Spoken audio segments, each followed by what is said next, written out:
nom est Stéphane Vien. Je suis thérapeute et enseignant en shiatsu depuis une trentaine d'années. Il me fait plaisir de vous inviter à une capsule dédiée aux soins en shiatsu durant la période hivernale. Donc, la période hivernale est une période de ralentissement, de calme. C'est une période de récupération et de repos.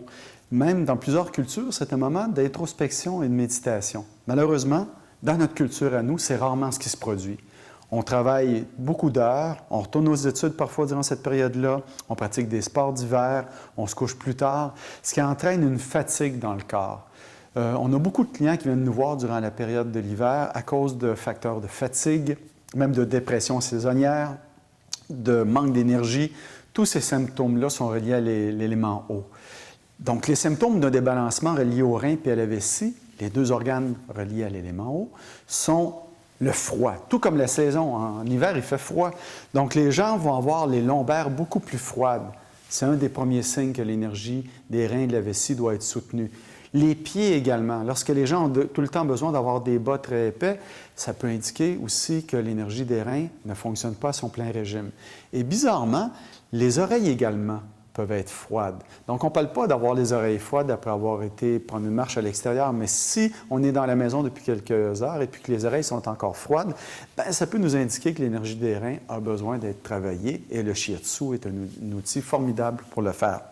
Donc, ma receveuse est déjà placée sur le ventre. En passant, ces suggestions-là sont pour inclure dans vos katas. Quand vous faites un shiatsu, bien sûr, on lit le hara, mais par la suite, on peut inclure ces techniques-là pour aller dans la direction de la saison, la direction hivernale, et faire en sorte que l'énergie de l'eau, rein-vessie, soit bien adaptée à la saison. Alors, la première chose que je vais vous inviter à faire, c'est de bouger, faire des kanbiki très doux, tout le long de la colonne pour voir l'état énergétique de cette région-là. Donc ici, on va s'attarder bien sûr à la région lombaire et très fréquemment, un côté va être plus tendu que l'autre. Alors le côté tendu, c'est le côté jitsu et très souvent, on va disperser le côté jitsu. Eh bien moi, je vous invite à y aller d'une autre façon. On a mentionné que la période de l'hiver, c'est la période de repos, de se déposer. Donc, je vais employer un langage dans mes techniques qui ressemble à ça, c'est-à-dire de m'appuyer, me déposer moi-même et par cette technique, créer une élongation de la région lombaire, un étirement.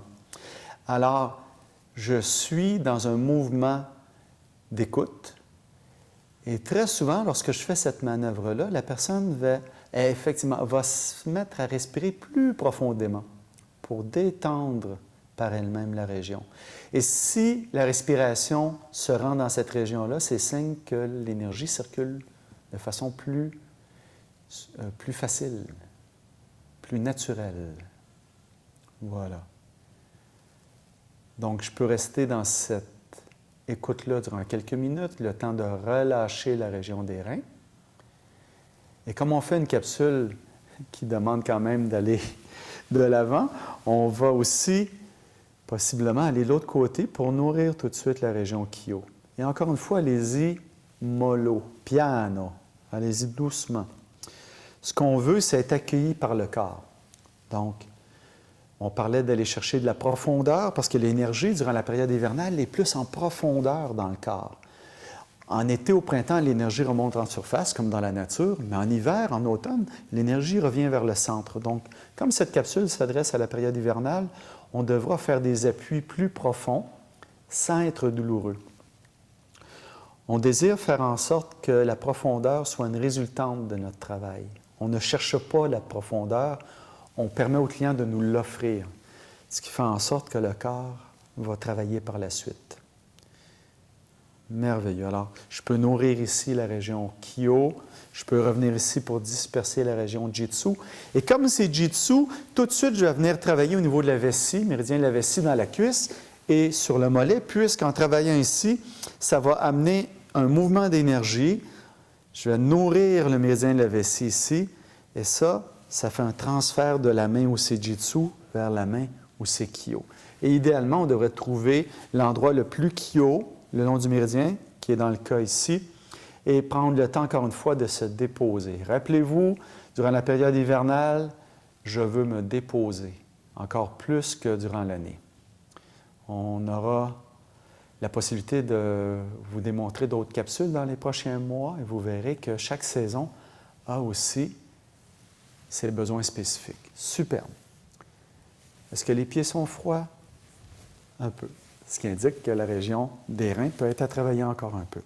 Je vais inviter ma receveuse à se tourner parce que j'ai le goût de vous suggérer 2 autres techniques à inclure dans vos shiatsu durant la période hivernale. Je regarde comment ma receveuse se tourne. Normalement, les gens qui sont en déficience d'énergie ont des mouvements plus lents. Alors, c'est le cas aussi après qu'un client ait reçu une vingtaine de minutes de shiatsu. On s'attend à ce que le rythme soit un peu plus lent. Mais ça peut être une observation intéressante. Je vais aller chercher son pied ici, en descendant le méridien de l'estomac. Je soulève. Avec mon genou, je fais une flexion et je me place en position pour faire une rotation de la jambe. Ici, en faisant la flexion du genou vers la poitrine, ça détend le bas du dos et même ça va rendre les lombaires aplatis, on pourrait dire. Ça amène un bon étirement des lombaires. Très bon pour le côté jitsu, si c'était celui-ci. Et prochaine technique, Kenbiki. Alors, je place la jambe à 90 degrés, j'appuie contre ma cuisse. Et ici, avec mes mains, je vais faire un léger mouvement. J'en ai fait un tantôt quand ma receveuse était sur le ventre. C'est le même mouvement. L'eau accueille un mouvement. Ça va même faire en sorte que tout le corps va répondre à ce mouvement-là. Donc, notre corps étant fait de 70% d'eau, j'aime bien visualiser que je travaille avec une poche d'eau et que le mouvement que je fais, j'essaie de voir où ça passe ou ça ne passe pas dans son corps. Ça serait une autre capsule parce qu'on peut apprendre beaucoup juste par l'observation où le mouvement est accepté ou non. Ici, mes mains au niveau du genou ont un rôle important. Mes doigts ici à l'intérieur, mes majeurs, vont faire un appui sur un point qu'on appelle le rate pancréas 9, qui est sous le condyle ici à l'intérieur. Ce point-là nourrit le yin, nourrit l'aspect calmant, apaisant. Et les pouces qui sont de mon côté, eux, sont appuyés sur VB34, qui est un point relié au tendon et au ligament. Donc, les 2 points ici ont un impact important pour détendre la région lombaire et amener un aspect d'ouverture et de récupération. Parce que c'est encore ça qu'il faut que je pense. Je suis dans une période hivernale, il faut que ces mots-là deviennent comme des mantras. Qu'est-ce que je peux faire pour nourrir la récupération, le soutien et même l'introspection? Superbe. Ça va bien? Il semble. Dernière suggestion. Oh! L'eau a tendance à aller vers le bas. L'eau a tendance à se déposer. Je vais me déposer avec la personne et, ici, un étirement. Mon hara ou mon flanc, ma cuisse soutiennent son corps, ici. Et en utilisant le mouvement de mon hara, je peux créer une traction. J'aime pas le terme traction, mais c'est une bonne image. Un étirement qui va soulager le bas du dos encore. Et mes 2 mains, tant qu'à rien faire, vont venir ici soutenir rate pancréas 6 et estomac 36. Pourquoi ces 2 points-là sont importants? C'est que dans le but actuel de faire circuler l'énergie, 6 rate pancréas fait monter l'énergie vers le haut et 36 estomac ramène l'énergie vers le bas. Alors, c'est une bonne polarité à faire durant un étirement comme ça pour non seulement déposer l'énergie, mais commencer à amener une relaxation. Parce que c'est important pour compléter de réaliser que durant la période hivernale, votre corps va être en contraction. Le froid amène votre corps à être en contraction. Même si on vit dans un climat qui est plus tempéré à l'intérieur, notre corps, lui, qui a l'habitude d'être dans une réaction à l'environnement depuis des millénaires, va se contracter. Alors, c'est important d'amener aussi des mouvements d'élongation, de détente pour permettre à l'énergie de quand même rester en circulation. Alors, j'espère que ces quelques suggestions, propositions ont été intéressantes. On se retrouve dans quelques mois pour la capsule sur le printemps. Et d'ici là, je vous souhaite une bonne pratique. Soyez curieux, soyez à l'écoute et vos mains vont découvrir de belles choses. Merci. Au revoir.